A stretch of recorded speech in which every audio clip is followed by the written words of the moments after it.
Hello, I am Anthony. This is Matt. We are the Among Us Burnouts. We are here once again with the Week 2 Power Rankings. We are going to be talking about basically what happened Week 2 over this week, and then we're going to go over what the Power Rankings are going into Week 3, and also see what our pick'ems are this week, as well as our usual segment of we're geniuses and we're idiots. And we also actually have a interview with one of the other teams, the Sky Pillars. They had a great game this week, so we're going to be talking to them. But first, we are going to go over the Week 2 results. So, starting off with Shield Division, the first match we have here the Mad Alcinas versus LA New Wave. This match did not go as we predicted. We thought Ben and Vichy were going to take out Alan and Hector. Went the other way. This game was unfortunately we don't have a recording of this game. I talked to some of the players on both sides to get some information about how the game went. It seemed like the game was the flow of the game was really dictated by the first few turns. LA New Wave led with the Meowstick and Dracozolt, and Dracozolt Dynamaxed, and it picked up a KO on every turn of its Dynamax. It just tore a big hole through the Mad Alcina's team. Turn 1, it took out the Politoed with the Max Lightning. Turn 2, it took out the Incineroar with a Max Quake. Turn 3, it took out the Fungus with a Max Airstream. Now, the Mad Alcinas did actually, they had a couple of cool techs. They had a Scarf, Choice Scarf Incineroar, actually, which did get a burn onto the Dynamax Dracozolt before going down to Max Quake, with the reason that the Dracozolt was able to pick up that KO was because they actually had the LA New Wave had play rough on Meowstick and hit into their own weakness policy on Dracozolt. So after that, the Mad Alcinas were able to pick up a few good KOs with the Dark-type Urshifu and with the G-Max Inteleon, which they maxed late in the game, but it wasn't quite enough, and LA New Wave was able to clean up the rest of the match.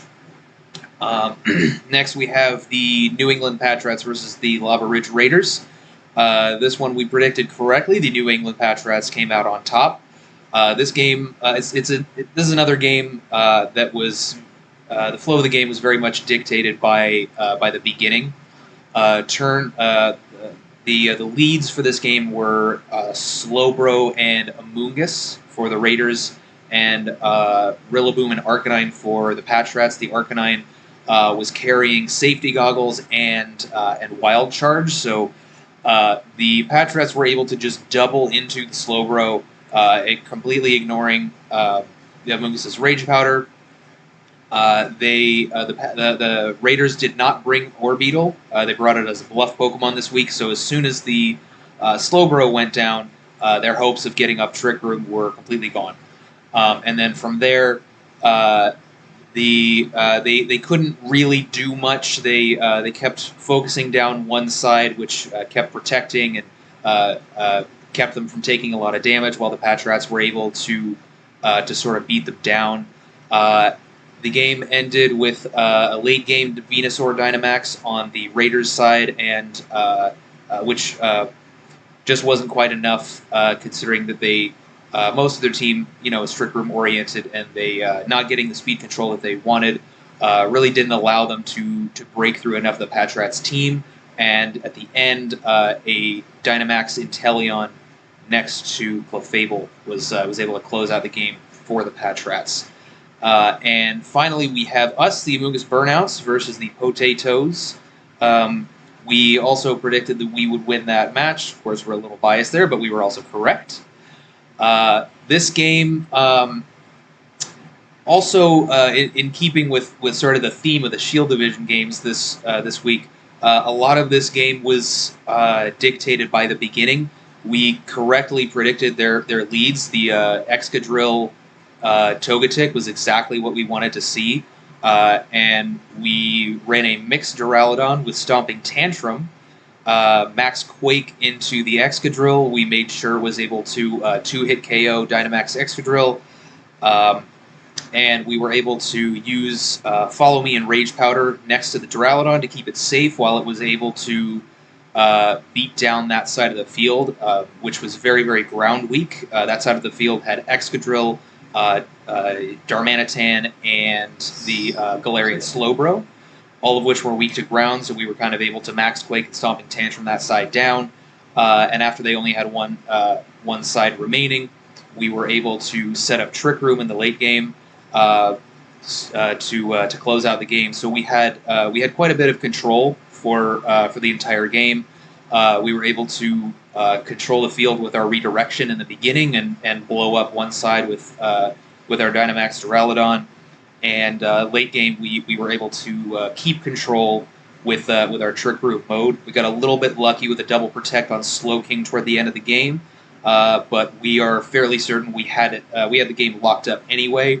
Our Gourgeist never actually ended up hitting the field. It would definitely have to if Slowking had gone down and could not set up Trick Room for a second time. So instead of bringing out Pincurchin there, we would have brought out the Gourgeist, which would have been able to take care of the Gigalith and the Water-type Urshifu pretty effectively. So we felt we controlled that game pretty well. In the Sword Division, we had the Sadistic Seniors versus the Russian Assets. This was kind of a surprise because the Russians had a decent matchup going into this, but due to some time stuff, the Seniors were able to pull it out because they took it to the timer. The Seniors prepped pretty well. They brought some good stuff. The Russians led the Togepi next to the Gmax Cinderace. The Gmax Cinderace had a White Herb on it, so that way, I guess they were expecting the Porygon Z to Dynamax, start launching Max Strikes, and being able to regain your speed after you lose you go down one. That definitely makes a lot of sense. You want to be able to keep that consistent speed control against that Porygon Z. You don't want to become slower than it because you become a victim of that, that Max Strike. But then it came down to one of the turns where they went for an Airstream into a Max Guard, and then they ended up the Seniors Iron Defense. That seemed to kind of turn the game around a little bit. Possibly a G-Max Fireball with Helping Hand may have done something, may have been able to knock out that Corviknight, but we get it. It was very likely to KO. Yeah, so it's tough. Even though it's in rain and everything, it's 160 base. Yeah. So,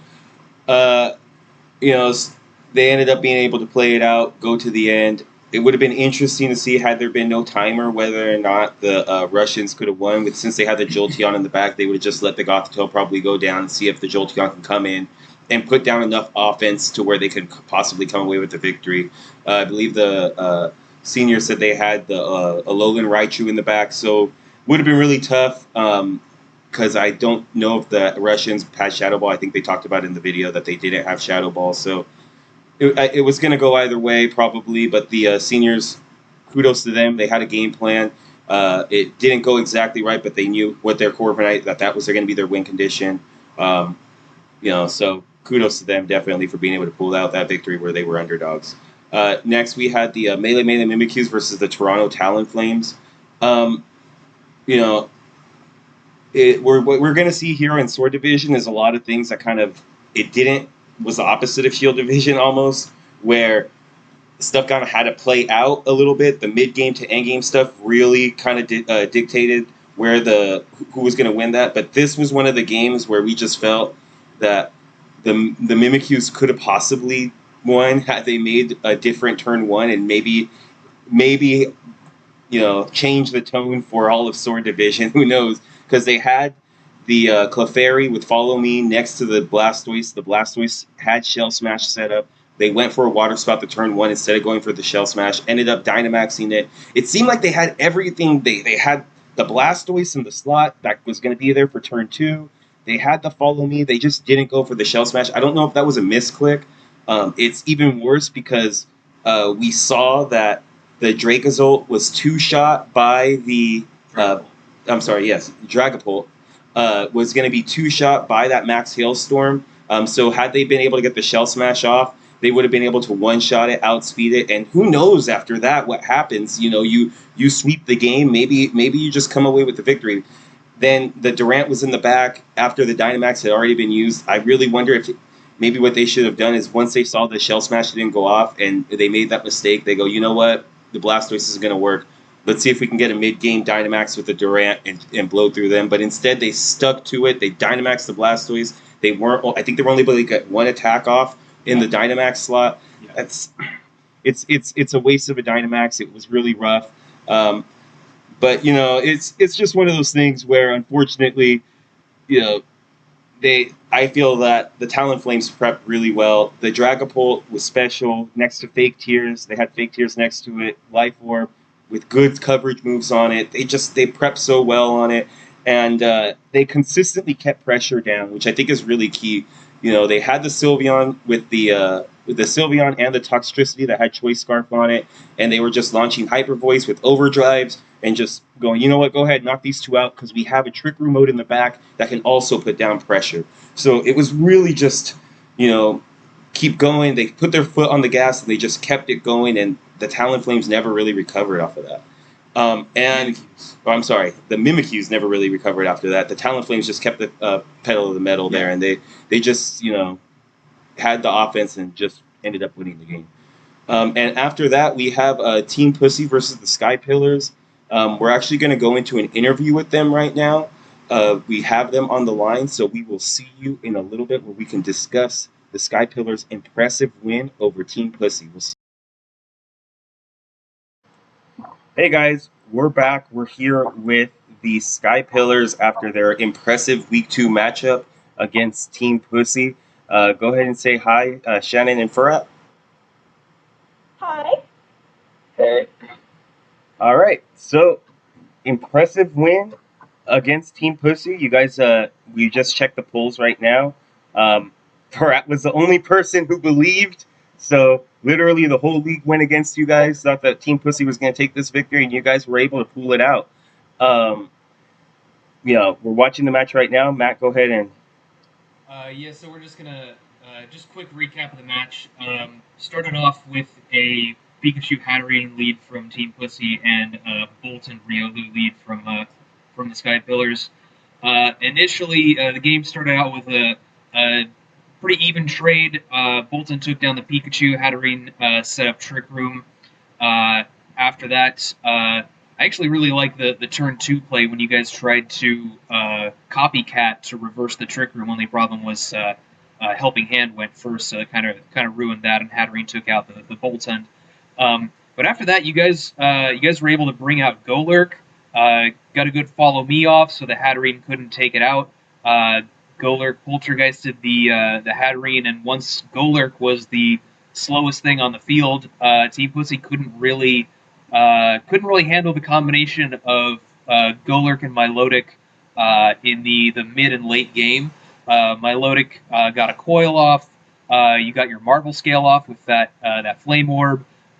Really, really bulky Milotic. It took a +1 Helping Hand max overgrowth from Gyarados.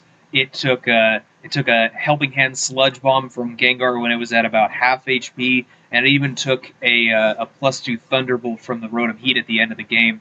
All of which we were shocked that it actually survived all of those hits. Really bulky Milotic. The Coil Hypnosis set put in a lot of work and really allowed Golurk to do what it did and took out a lot of threats. So you guys were able to use Team Pussy's own Trick Room against them and really effectively deal with everything they were trying to do. So again, congrats on the win. Really fun game to watch. Yeah. It's really cool to see to see a Milotic that bulky and put in that much work and survive those hits. Really cool to see Golurk putting in that much work and taking those KOs. It was really fun match. So congrats to you guys on beating the reigning champions. Yeah. One more thing I kind of wanted to add too. When you're watching the replay of this video, Team Pussy got to do whatever they wanted as far as speed control was concerned. Um, they were able to get the Trick Room set up turn one. They got the Hatterene out. They started launching, all these attacks in Trick Room and really doing like major damage. You see they pick up the double K or almost the double KO. They bring the Ryolu down to the Sash. But then also, I think on the second to last turn of Trick Room, Gyarados comes out, Dynamaxes, max airstreams, gets the speed boost, gets the Moxie boost, protects next turn to stall up the Trick Room, then comes in. It's the fastest thing on the field. I think it was at +1. So Yeah. I don't think anything got intimidated. So it's at +1. It's the fastest thing on the field, and you were still able to persevere, get through it, do enough damage to just win the game. So definitely congrats to you guys on that. So Thank you. what's can you guys tell us a little bit about kind of what your game plan was, or sort of where you were expecting to see from your opponents this week? We really thought Diggers, and we thought they were going to either lead with Diggersby or Gyarados. So when we didn't see either of those leads, we kind of had to reevaluate and say, okay, so they're using Follow Me with Pikachu, so we have to Psychic Fang. We were worried if they did Diggersby first that we weren't going to be able to do anything with Volt Hunt. That makes sense. So is that just kind of why you led with Riolu? Maybe they weren't carrying Earthquake, and you could redirect either a high horsepower or a max Quake into the Riolu slot. That was the plan, yeah. Okay. And something else I wanted to ask about. I mentioned the Milotic a couple of times. It was really, really bulky, especially with the coil defense boost and the marble scale stacked on top of each other. It turned out to just be a defensive monster, and it put in so much work with that hypnosis, just allowing Golurk to do what it did. So what was the thought process behind that Milotic? What can you tell us about that? Mostly it was only to be able to survive every hit from the enemies, and at the same time it was able to pull out Hypnosis, so it can support the other sweeping Pokemon, which either be Golurk or Voltund or Togekiss. So they have a free way to be able to kill everything from the enemies, and at the same time they can't kill Milotic, so they have to deal with the Hypnosis. And at the same time there are a sweeper on the other side, which are crashing them. So there are two crashers from each side. That makes a lot of sense. It really, really did help you. When you say we EV'd it to live any attack, you really meant any attack. A +2 Thunderbolt from Rotom and it survived. That's any attack. So big time props, especially for using Marble Scale and knowing or expecting that the Gyarados wasn't going to bring Intimidate. It was going to be that Moxie version. Really good foresight by you guys to decide to bring the Marble Scale and with the ability to coil, get that Marble Scale off, and get those defenses super high. It worked out really well for you guys. It was also really good to see Golurk there, because I know that's a Pokemon that Shannon was particularly passionate about. We talked about it a little bit in our first interview with you guys.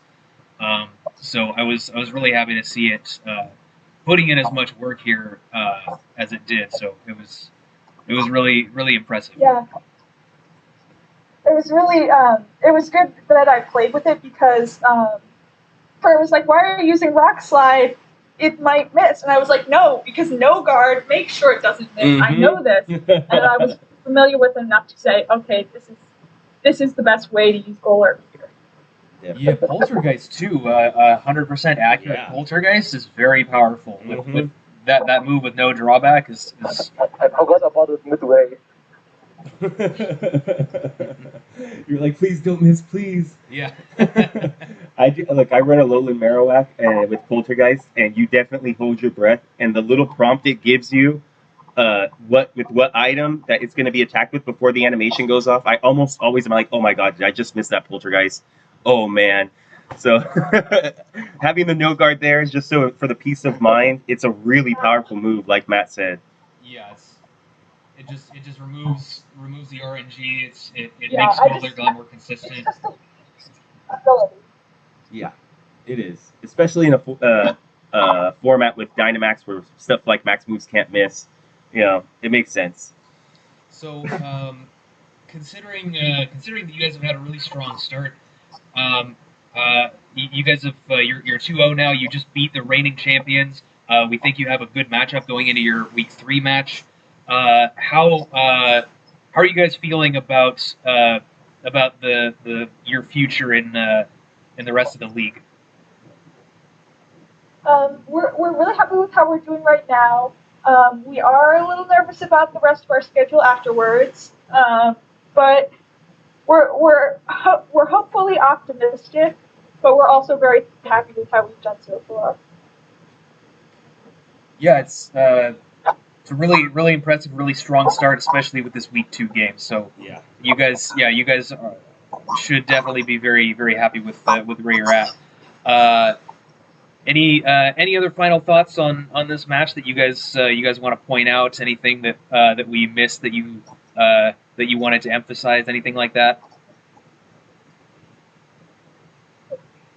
There's only one thing I would like to say is that on on both matches we didn't rely on our S tier mons actually. So for example, we didn't use Togekiss in Nope. this battle, and on the last battle we just used Togekiss at the end too. Mm-hmm. So and Rillaboom just died first turn in both plays too. Yeah. So actually the other ones handled the situations pretty well, and we didn't have to use a lot about our S tier mons. Maybe the most people which are facing us could be trying hard to counter those S tiers, but at the same time they forgot about the others, and maybe that's why they lost too. I think that's also for Team Pussy. I think they prepared more for the S tiers and less for other ones. Yeah, I'm not sure how prepared they really were for the Golurk, and you guys did a good job of proving that your combinations of lower tier mons can really do what you need them to do. So I think that's fantastic. Shannon, any final thoughts? No, Fleur put it pretty well. Yeah, I really think so. And don't worry, Shannon, you are making us eat those words with the Golurk. It is definitely happening. I'm So. so I was like, yes, he belongs there. Yeah, congrats, guys. Really was fun to watch this one. We really enjoyed watching you guys play. You know, beating a good quality team like Team Pussy is really going to put you in the driver's seat for the rest of your tournament or for the rest of the season. And thanks for joining us, guys. We really appreciate you guys taking time out of your day, your morning for I believe it's pretty early for you over there or late. But thanks, guys. We appreciate it. Yeah, thanks. Thank you. All right, and we are going to be right back to finish off the rest of these power rankings. Hello, we are back from our interview with the Sky Pillars. We want to thank Shannon and Furat for taking time out to talk about their game with Team Pussy. So thank you guys for doing that for us. But we're going to be talking about our segment, We're Geniuses or We're Idiots, where we critique some of the predictions that we made earlier this season and kind of talk about where we were right and where we were wrong on those predictions. So the first one that we're going to talk about is where we were idiots. And one of those parts this week was with the sadistic seniors and their lack of versatility, in quotes. We talked about it. We said that NDD Porygon Z was what they were probably going to lead most of the time. Turns out that they have not led that in either game. They actually left Porygon Z on the bench in game 1. And in week 2, they actually brought Scarf Porygon Z and use an Icy Wind Rain Dance set to kind of set the Poliwrath up a little bit and have some speed control with that. So we're not seeing the typical Porygon Z sets that we usually thought we were going to see with when you draft NDD and Porygon Z back to back. So one of the things that we kind of hit them with with our draft analysis on them was we really felt that they were going to be very static in what they could be able to bring. But they've definitely shown that they're good builders. They know what to prep for. They know how to prep, and they know that they can bring a decent amount of their mons with a decent amount of sets and pretty consistently put threats out. So they're making us eat our words, and for that, we were definitely idiots. One area where we turned out to be kind of right was with Team Pussy's draft. We in our initial analysis of their draft, we kind of felt like maybe their draft wasn't as strong as we might expect from a couple of players like Sebi and Yue, especially considering they're coming off of a victory from last season. Their team doesn't. It felt to us initially like it didn't really have the kind of natural synergy that you see from a team like maybe the Patrats or It Doesn't Click, something like that. It doesn't. I can see some of their stuff working well together. It's not like they have no synergy. Maybe they can max Airstream with Gyarados and Earthquake with Diggersby next to it to get rid of Electro types. There are things they can do. They have good synergy, but it's not quite the same as it is for some of these other teams. And there are some issues we identified with their draft. Their redirection is a little bit weak. We don't feel like their support is we feel like their support is a little bit suboptimal. Their Trick Room mode is very, very limited. It's pretty much just the Hat and the Cleffa. That actually came out pretty big in this last match in week 2. Once the Golurk took care of the Hat, the Golurk was able to take advantage of Trick Room, and the rest of Team Pussy's team just didn't really function well inside of Trick Room. So initially we held back a little bit on that in our initial analysis to kind of give them the benefit of the doubt, because we know that Sebi and Yue are great players and great builders. We kind of thought that maybe there's more to this draft than we see. So we kind of wanted to wait a couple of weeks to see what they were going to do with it, see how they battle with it. So far, it seems like some of the problems that we identified are actually significant enough problems to have maybe even cost them these first 2 games. So I'd like to see maybe some transactions from them. I'd like to see more of what they can do with this draft. They're obviously great players. Even if we're right that the draft is kind of suboptimal, we're pretty confident that they can make it work because they are fantastic players. They won last season for a reason. So I'm curious to see how they're going to do in the future. But as far as we can tell right now, the initial flaws that we identified in their draft turned out to be true. So. Next, we were idiots when it came to the Sky Pillars. We had ranked them pretty low in our Week 0 power rankings. We thought that their draft was a little bit too top heavy. We were not really convinced that the lower tier picks were really going to put in too much work. But we were clearly wrong about that. We saw the Golurk Dynamax this week. It put in a tremendous amount of work, picked up some KOs. The No Guard Poltergeist is something that I don't even think we considered in our initial analysis. Very, very powerful. And they're proving not only that they can make their lower tier picks work, but also that they are maybe even better players than we thought. We asked them in our first interview with them in Week 0 kind of what they were expecting from the league, and their answer more or less was we're just expecting to have fun, and I think we maybe read into that a little bit too much and maybe underestimated them as players, but they've shown that they can clearly put together a good team. They can build some good spreads. Apparently, the bulk on that Milotic this week was just astounding. Yeah. And they've shown that they can play well. I mean, they just beat the reigning champions. So They are their draft and their skill as players are both things that we probably underestimated. So we were definitely wrong about them. But we feel that we were geniuses when it came to the melee Mimikyus. They seem to be really struggling right now with being able to get their Dynamax turns and really capitalizing on their Dynamax turns. Uh, we saw in game one when they played against us, they had the Durant in the back, they positioned it, but they really didn't have any way to protect it from any special fire moves that we may have had. Um, so they immediately didn't even get any Dynamax turns at all to kind of benefit from the hustle ability and kind of be able to roll through things with Durant. So when you're not able to get Dynamax turns in the first game and then only get one Dynamax turn in the second game, bringing basically in the where you should have had six, you only had one Dynamax turn in these last two games. You're not using it properly. And one of the things that was a little bit disappointing too is you have things like Durant that are out there on the field and they don't strike the fear in the hearts of some of these other teams when your Dynamax is already off the field. You've already consumed it, and now Durant just comes in the back, and it's just okay. We're good with that. Like we don't have any issue with that. So really puts them in a tough spot.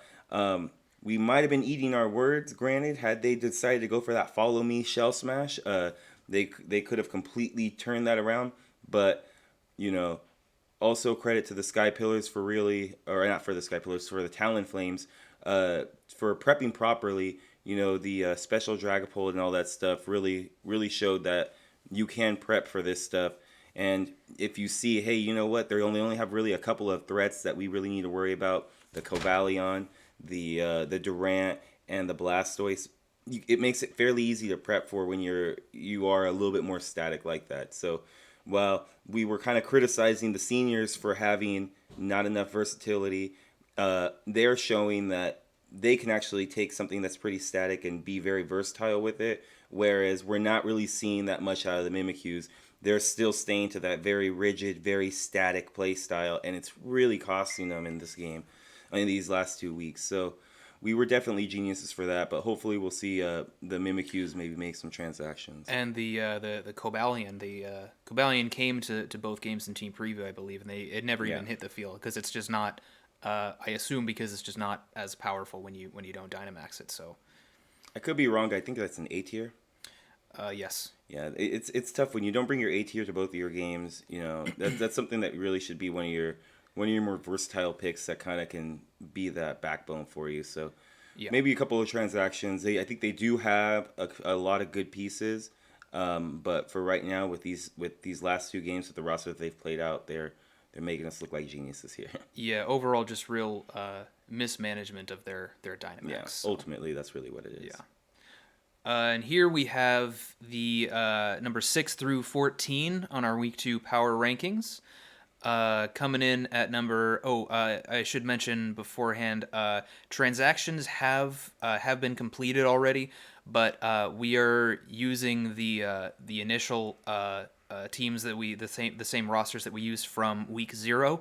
We're going to be getting into transactions in our video next week. Because even though transactions have been made already, they don't come into effect until the beginning of week 4. So just in case anyone isn't aware of that, this week, week 3, you cannot use any of the Pokemon that you just picked up. You have to wait till week 4. Since this is end of week 2, beginning of week 3 video, we're going to be saving that for next time. So that's why you don't see any of those changes reflected in the rosters here. So coming in at the bottom, number 14, once again we have the Lava Ridge Raiders. Not too much to say about this team right now. Haven't really seen anything new from them. It's kind of just the same story, the same kind of problems we identified from the beginning. The team is very, very reliant on Trick Room. In this last week, we saw the same thing as we did in week 1. Their opponents just immediately shut down Trick Room from the very beginning. They couldn't gain enough momentum to get back into the game, and it really cost them. So, and then of course, something that we also mentioned before is if you have something like a fire type with a pair of that safety goggles, like we saw from the patch rats this week. Though there was that safety goggles Arcanine. You're basically using one Pokemon to shut down both of the Raiders S tier picks. So not not a lot of great synergy there. So kind of the same story as before. Their trick room got shut down, and they just when that happens with this kind of draft, there's just not much they can do. Coming in at 13 or staying at 13 again is the Mimikyus. Kind of talked about it in the last segment. They're very static in the way that they bring a lot of the stuff that they want to execute and try and beat teams with. But when you look at the top three on their team, they should honestly be doing a lot better. Hopefully, with the transactions coming up, they can round out their squad a little bit because I do think that there's room for improvement there. They do have some things that are threats, but just not well supported enough. It's going to be very tough for them to win games against teams that are coming in prepping for those three mons. And the fact of the matter is that to have to just prep for follow me plus setup or follow me plus Durant being fast, like it can be fairly easy for teams to do when you have 10 Pokemon. So we kind of saw that this week against the Talonflames. They were able to prep pretty good against them. They were able to just push the offense on them the whole time with the Scarf Toxtricity and then the Trick Room mode in the back. They were just really had complete control of the game the whole time. And because of that, I think that's what you're going to see a lot with some of the Mimikyu's games, with some of these teams that just come in and prep really hard for a couple of things. They get them right, they're going to be in control of the game. So right now, they're ranked at 13. I think with a couple of transactions, they can start working their way up. It's still pretty early in the season, there's still room to obviously improve, especially kind of knowing what you already have. You have a good solid core, but it definitely needs to be improved upon. Coming in at number 12, we have the SoCal Skarmories. Not much to say about these guys since they had a bye week this week, but they took a pretty devastating loss in week 1. It was an 0-5 victory in favor of Doesn't Click. So we kept them down here because they still have that 0-1 record, -5 differential, and they did not get a chance to play a game this week. So really no reason to move them up or down since they're already down pretty far. Again, we are pretty excited to see what they can do with this team. It's got a lot of fun stuff on it. I'm hoping they make a better decision than going for the Dynamax Mill Tank with next to Lucario, leading that in front of a Cinderace team. Probably not the best idea, but we know that Steve and Gooch are good players, so I'm excited to see what kind of success they're going to have with this squad moving forward. Coming in at number 11 and dropping 4 spots from the 7th slot last week is Team Pussy. Really difficult to do this, but we kind of had no choice. They're 0-2. They really have not had that great of a showing these last 2 weeks, considering that, in my opinion, they've been able to do whatever they wanted and still come out with a loss. They get the Trick Room up when they want. They're able to Dynamax things. The only thing that kind of went wrong for them, obviously, was the burn on the Gyarados. That was tough in the week 1. Yep. But, you're still getting the speed control. You're still getting Trick Room when you want to, and it's just not turning out the way they wanted to. Particularly in this game against the Sky Pillars, we saw that, they were able to get the Trick Room up, and the Sky Pillars were able to adapt, really put down pressure with the Golurk onto the Hatterene. And then on the second to last turn of Trick Room, they had the Gyarados come in. They Dynamaxed it. They got the Max Airstream off. They got the Moxie Boost off. They Max guarded the next turn to stall at the Trick Room. They're in a fantastic place to start sweeping, and they still come out with the loss. Granted, I don't want to short the Sky Pillars because I think that was fantastic prep, knowing that they weren't going to bring the Intimidate Gyarados, so you decide to go for the Marvel scale instead, and bringing that with the coil to kind of make sure your defenses are really good. But really disappointing just seeing that Team Pussy hasn't been able to string those wins together. This is a team that only lost 1 game the whole year. To say that they know that starting off 0-2 is not the way that they wanted to start off. I feel, and Matt kind of said the same thing, that I think that they're really missing Togekiss right here. I think the Hatterene was really good for them last year, but the Togekiss was really something that was just the good, solid support and backbone for this team that they could always rely and depend on. And without that now, I think you're starting to see the weaknesses of kind of like the Hatterene just next to the Cleffa. We kind of mentioned that they don't have another Trick Room Sweeper like they had the Yep. Caparajah last year. That's really hurting them a lot. I like a lot of their picks. I love the Gyarados. I love the Diggersby. They did really well with Gengar. They were able to kind of get that Liepard back with the Purloin, so they were get a budget. Liepard kind of does the same thing. So I was surprised to see that we're at an 0-2 with the Team Pussy already. We didn't think their draft was as good as last year, but definitely surprising to see them at 0-2 at down here at number 11. Next, number 10, we have the Potatoes. We struggled a little bit to figure out which of these teams is going to be 10, which was 11. We decided to put the Potatoes above Team Pussy, mostly because of their drafts and because of the strength of schedule.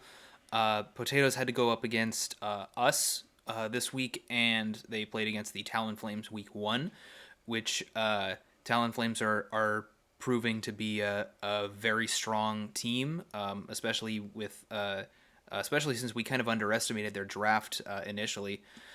They really controlled that game against the Potatoes, and we had pretty good control ourselves in this week 2 match. So, and we talked about the problems with Team Pussy's draft. We feel that the Potatoes have a more solid draft.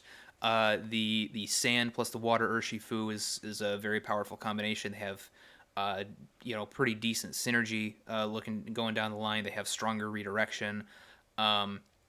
We feel that overall their draft is more solid than Team Pussy's is, but they are at 0-2 right now, so we can't rank them too high. Even though they did lose, they were not going down because of the comparisons between these two teams. So. Little strange that they're staying where they are after losing, but sometimes that's how these power rankings go. Yeah, especially in week 2, and kind of segueing off of that a little bit, going into the 9th slot, we kind of just want to, preface this a little bit by saying that 6 through 9 was really difficult for us to rank. We honestly felt that if you were to throw these 4 teams from the Mats, the Russians, the New Wave, and the Sadistic Seniors, if you just throw them on a dartboard and got an order out of it, you could make an argument for any of those orders. They're very, very, very close. They're very tight in like a lot of the ways that we were judging them metric-wise. But at the end of the day, we had to go with this order. So we're probably going to get the most hate from this 6 through 9 rankings here. But, it is what it is. That's what we got to do. We got to rank them. So that's what we're going to do. So at 9, we have the Sadistic Seniors. They moved up 2 slots. They had a really, really impressive win against the Russians. But one of the reasons why we knocked them a little bit is because while they have had 2 decent win or one decent win, we think that the fact that they have such a hyper offensive team and both of their games have essentially gone to time is a little bit troublesome. Usually they want to shut games out nice and quick. Obviously they're playing the Corviknight a little bit better in this last one. They played the Corviknight nice, but really, if at any point the Russians had decided to switch in the Jolteon on one of those iron defenses, I think the game could have very, very easily gone in the other direction. Maybe the Russians played a little bit too safe, not knowing the timer.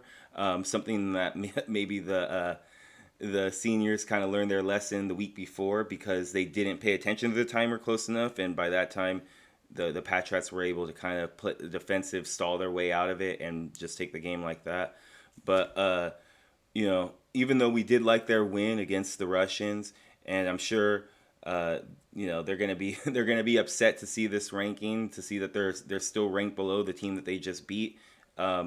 We think that the way that they won their last one, and even the way that they lost their first week, just doesn't show very well on such a hyper offensive mode to just go to time continually. I wonder if their skill as players is kind of bailing them out a little bit for lack of prep a little bit, because they are very good players. So they know how to pull out victories when they need to and manage win cons.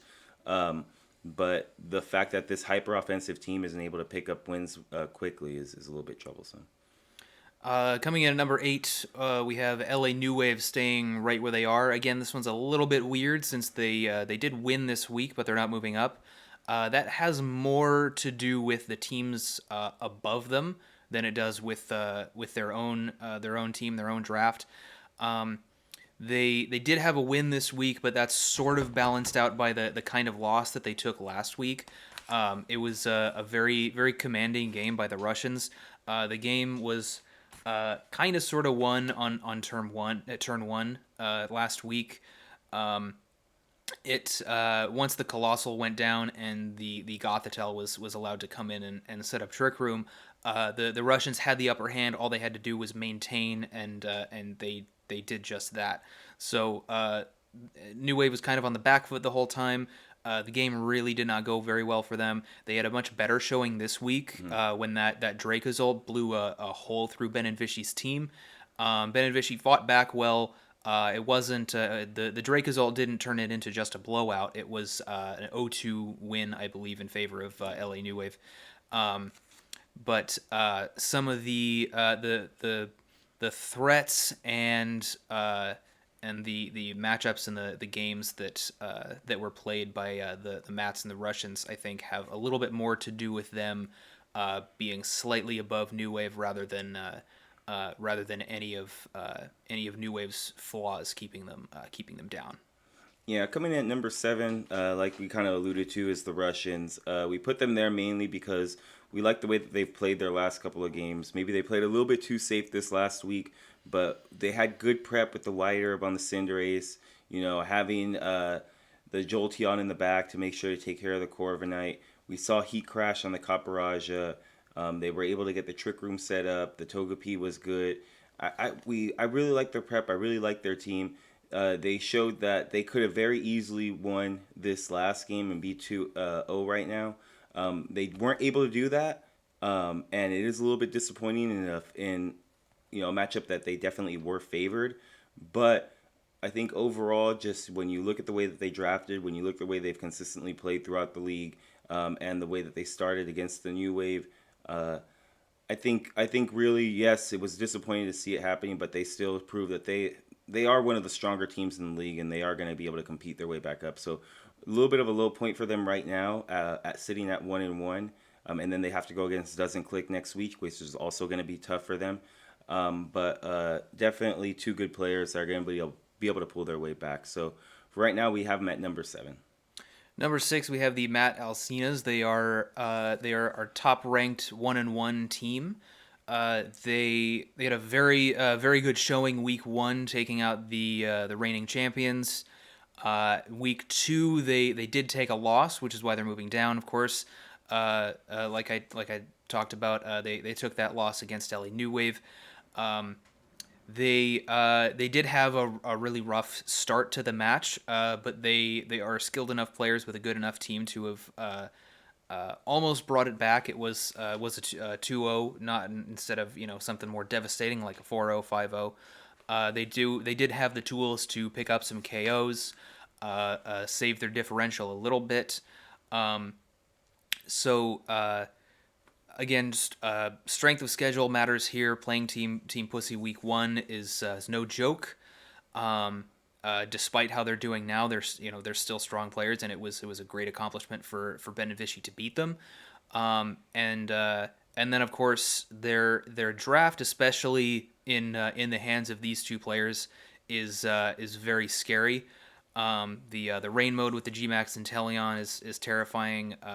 We know that they're going to do they did do some crazy stuff with the Urshifu in week 1. So we're still expecting very good things for them. They have a very powerful draft. They're definitely they're gonna bring some weird text to pretty much every match that's going to have some kind of positive effect on the game for them, whether it's that substitute Urshifu, whether it's a choice Scarf Incineroar against LA New Wave.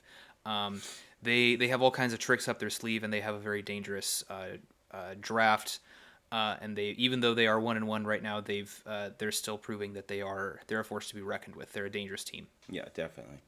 So moving into the top five now, we have the Sky Pillars. You know, just flat out, they came in. They're 2-0. They're looking good. They have a great win right now against the reigning champs and Team Pussy. They're showing that they really don't need their top couple of picks. They really don't need the Rillaboom. The Rillaboom came in and was just kind of Gyarados fodder against the Team Pussy there. Togekiss came in, didn't even come this last game. Was also in the back, just kind of waiting to Dynamax when they clearly had control over the Lava Ridge Raiders. You know, and their most dangerous picks have been what? The Milotic, the Golurk. They brought Boltund. You know, so really showing the Chandelure too. Chandelure did really good work against the Lava Ridge Raiders, getting Yes. that Flash Fire off, getting the Imprison, being able to launch the Heat Waves. It really tore holes through them, and it just put them through fits. These are all Pokemon that typically they're not going to be the ones that are going to be picking up KOs. They're kind of just support mons. The Sky Pillars are showing that if you can prep these Pokemon well enough, they can do whatever they want. They can make them offensive, they can make them tanky, they can make them their win cons. So showing and improving that both Shannon and Furret, although they are new to this format and they are new to draft in general, they're showing that they're good players. They know how to prep. They know what they're doing, and they're going to show that hey, maybe they can fight and be in these top slides for the rest of the year or for the rest of the season, I should say, because they definitely have the stuff. Togekiss, Team Pussy will tell you they're missing it right now. It's a really good mon, and they're not even really have to use it. So, congrats to them coming in at number 5. You guys definitely deserve it. Number 4, we have the Toronto Talonflames. These guys are another one of our 2-0 teams. We talked about their Week 1 game last time. Really impressive showing. They just controlled the match really well, especially with their support Pokemon. That Liepard putting down the charms on that Dynamax Excadrill. Their Trick Room mode, their opponents just couldn't really do anything about it in the mid to late game. They just took control of that match. They won pretty decisively, and then of course they had another fantastic win this week. Considering what we thought was a misplay on the Mimikyu's part with not going for the Shell Smash, maybe the Mimikyu's made it a little bit easy on the Talonflames. But even so, they had very they had a lot of plays that were simultaneously safe and optimal for them to make. Yeah. And they went for them every time. There was just a lot of plays that that the Mimikyu's just couldn't really do anything against. So I think that speaks to their prep and how well they play. They can identify what's going to get them ahead without risking too much. So I think there's great showing from them in these first 2 weeks. They're definitely deserving of the number 4 spot. Coming in at number 3, we have the New England Patriots. Really showing that versatility is king in this league. If you can bring different things week to week with your core, it really puts the onus on your opponents to choosing what needs to be prepped for every single week. They have a lot of consistent things here. Something that you can always pretty much guarantee they're going to bring is the Bulldoze Runarigus into the weakness policy Caparaja. Whether they're going to Dynamax that or not, you don't know. They can prep for pretty much anything, but that's something that in the mid to late game they love to use and love to sweep with, and it's such a consistent mode because they're able to underspeed so many things, kind of like how we saw with the seniors, how the seniors brought the after you Spritzy to try and underspeed things and use after you in the trick room. But the second that it was -1, the Caparaja is -1, that plan's out the window. You can't do anything with it anymore. So you combine that with the offense that Inteleon can put out, and the just versatility that both the Rillaboom and the Arcanine have.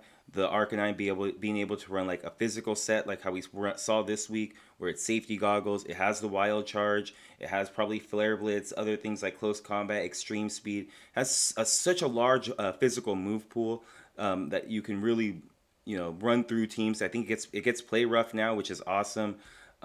And then on the support side, you can make it bulky. You get stuff like Sunny Day. You get it's decent special stuff like Flamethrower, Overheat.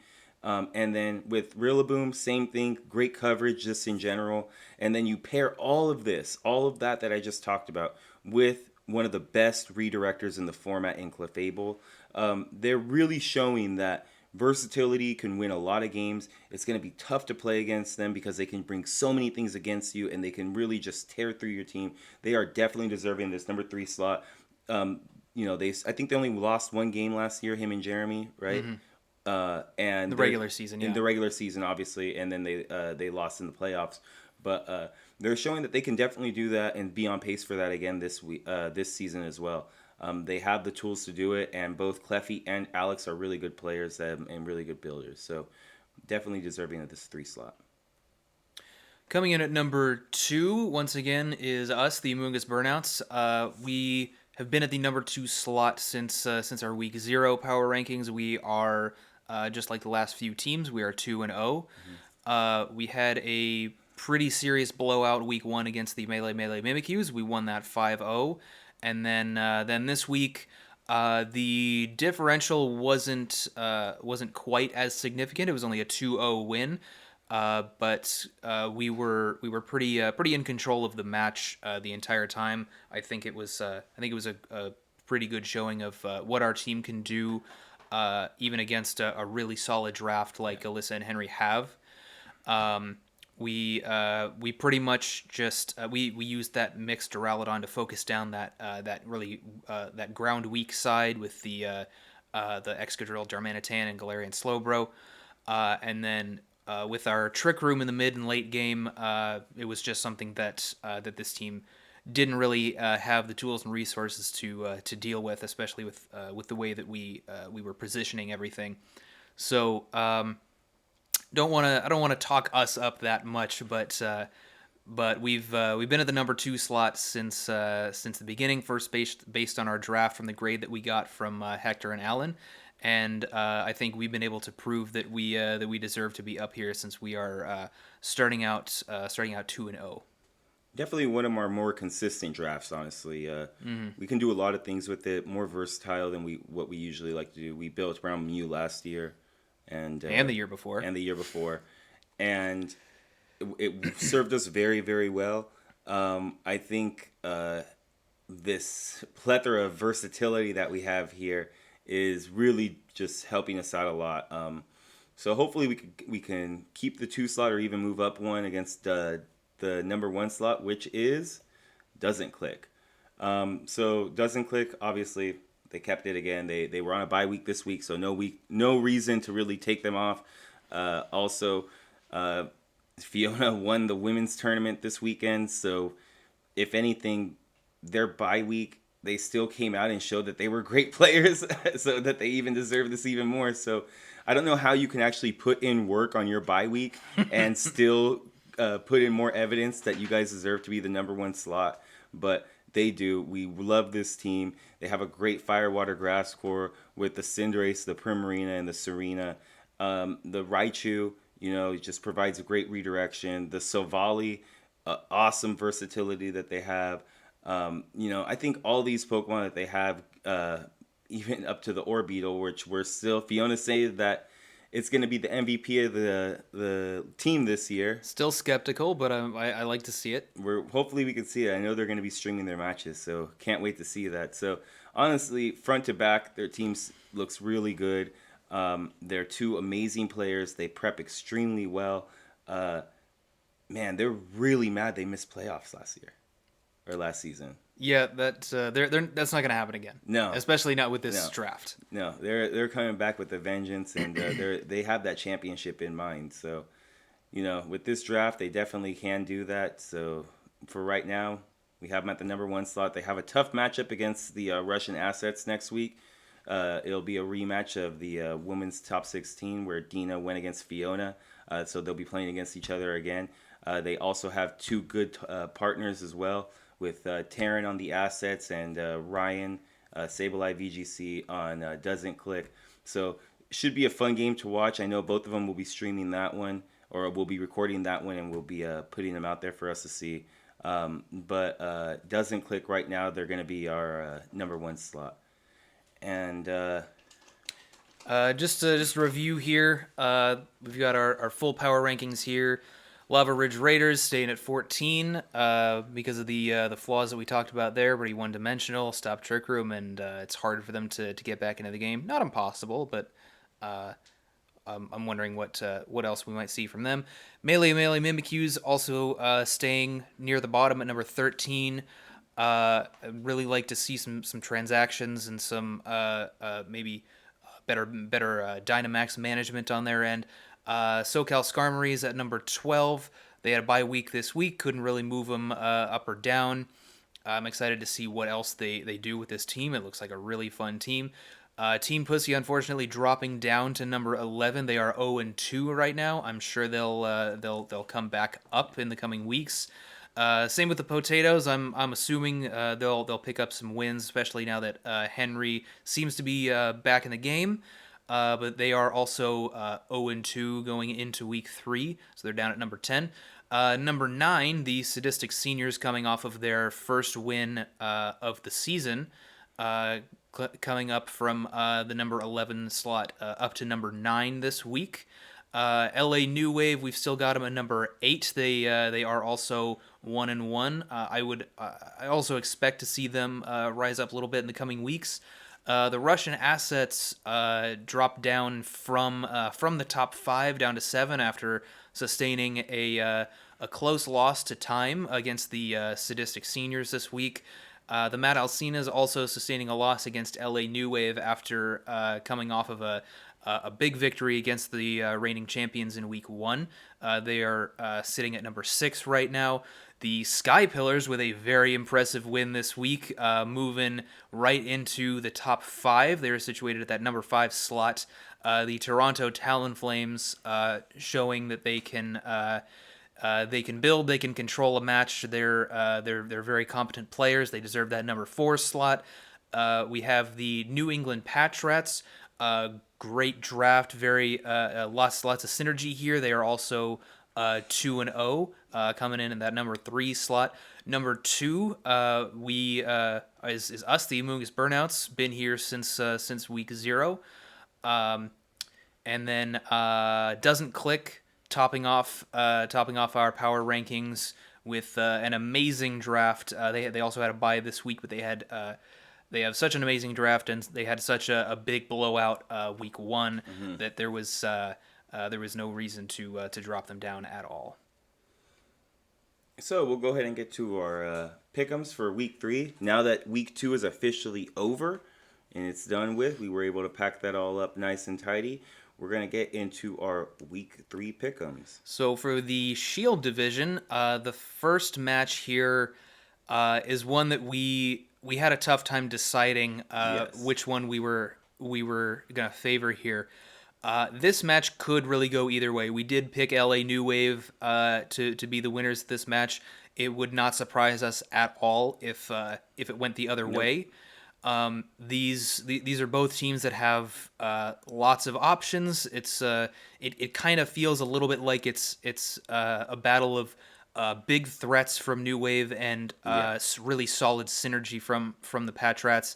Both teams have very competent players and very good team builders. So I'm very curious to see how this one's going to go. Even though they're not the Patriots have a better record right now than LA New Wave does. But again, it is only week 3 now, so there's still plenty of games to be played. Plenty of time to win or lose more games and show how good or bad you are in this league. So, but these teams are both forces to be reckoned with. It's gonna be a close match. Second one is gonna be us, the Amoongus Burnouts, versus the Lava Ridge Raiders. This one, despite our inevitable bias here, this one was also a pretty clear choice. We've been doing pretty well so far. We feel we have a very strong draft. We have a pretty good matchup against many different things that the teams in this league can throw at us. And then of course the Raiders. We are 2-0 right now. The Raiders are 0-2. And of course we've identified some serious flaws with their team. And because of that, it's pretty clear that the Raiders are going to have a difficult time against a lot of teams in this league. So we did pick us as the winners of that match. And finally, we have the SoCal Skarmories versus the Potatoes. SoCal Skarmories coming off of a bye. They are 0-1. Potatoes are 0-2. This one could also go either way. We don't think it's going to be quite as close as the Patras versus New Wave.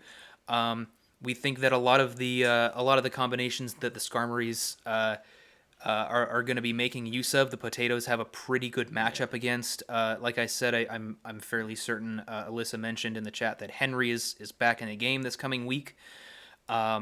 So I think mainly because of the matchup here and because of the sand plus the water type Urshifu, it might be a little bit difficult for the Skarmories to succeed with some of the shenanigans that they clearly want to make use of on their team. So they do absolutely have a chance to win, but we're favoring Alyssa and Henry here.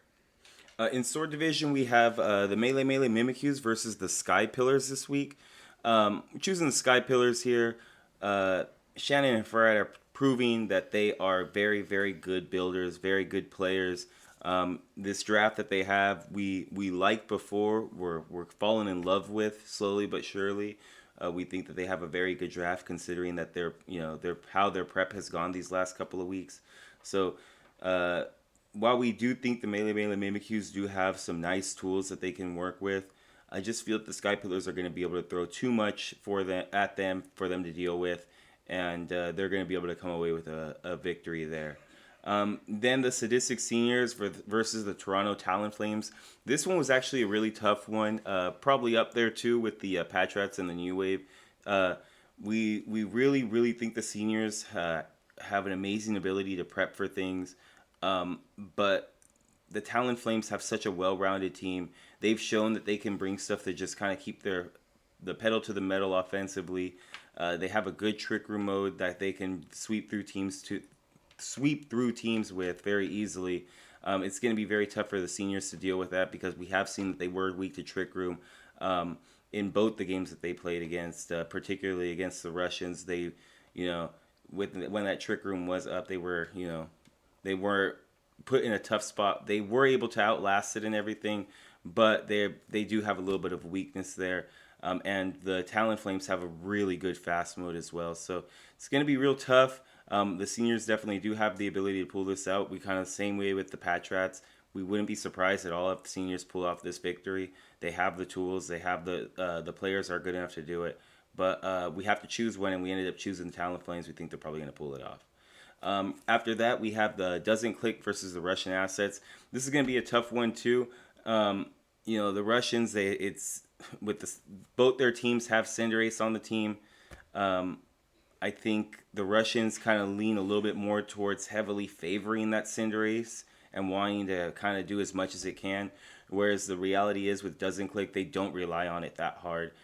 It can do many different things. They can come and attack you with many different ways. So while I do think the Russians, they have good players that are going to be piloting these teams, and they have been able to prep very well. We've seen that these last couple of weeks as well as last year. We saw that they were able to prep pretty well and beat some really good teams. The only team to beat the defending champs during their 9-10-1 start run to the championship, so they have that ability. But they're going to have their hands full with Doesn't Click this week, coming off of a bye. Fiona fresh off of a victory, and she's going to want to taste a little bit more blood, coming in and getting her hand on some competition here. So I think that wraps us up. Yep. Right? Yeah, so that wraps up basically the Week 2 power rankings. We're going to go into it Week 3. We're going to be talking about transactions in the next one, talking about some of the changes that the team's made. see how that might affect the coming weeks, especially considering that matchups are such a big thing. So swapping out one or two Pokemon to kind of supplement your team a little bit in the next couple of weeks, knowing that transactions are going to come back up again, taking out mons that maybe you don't think that you need anymore, that really could help a lot of teams. It helped us. You know, we made a couple of moves in the last 2 years. Our first year, we made a move with we dropped our S tier Deontay, right? We picked up Cartana. And Yeah, we something else. basically just reconstructed our team Yeah. kind of late in the season, and it propelled us into playoffs. Actually, Yeah, definitely. It was able to make our team much more consistent. So, to those teams out there that may be on the bottom of the rankings right now, and you're a little bit discouraged, don't be afraid at looking at your draft and just seeing exactly what you think you could switch out to kind of make your team a little bit better in the coming weeks. These transaction periods are here for a reason, and you definitely should try and use them. We've used them before. Right now, we're not because we really like our team, but we you may in do, the future. Who we, knows? yeah, you never know. It's always a very useful thing to do. But with that being said, do you have anything else? Yeah, just a quick public service announcement. I mentioned this already in this video, but I want to reiterate it. The transactions that we just made, you cannot use them in week 3. You have to use them in week Yes. 4. I do not want to see anybody bringing any of their new mons to team preview. Please Yes. don't do that. Don't make it difficult. Don't make the other team have to call you out on it and make it awkward. You cannot use those mons until week 4. So this coming week, make sure you use the Pokemon that are still on your roster, and then after that, start adding those up. But this was Matt. I'm Anthony. We're the Amoongus Burnouts. We'll see you guys next week. Thanks for watching.